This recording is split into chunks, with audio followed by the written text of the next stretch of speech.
collected from people. Now, the councillor, where is the councillor?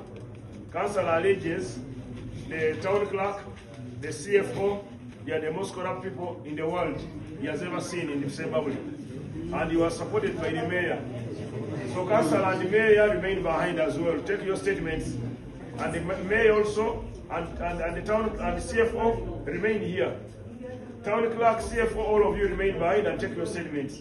We are not going to vindicate anybody. But in the meantime, the officers mentioned in corruption in the district will leave this district and will be recalled. In the meantime, to allow impartial investigation. So they will not work starting tomorrow. Including Dr. Kauchi. Dr. Kauchi should be taken back to court.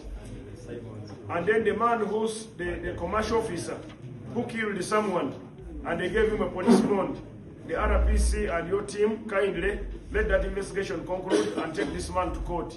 Let us not sympathize with any rich person. When you make a crime, whether you are rich, whether you are MP, whether you are who, nobody is above the law.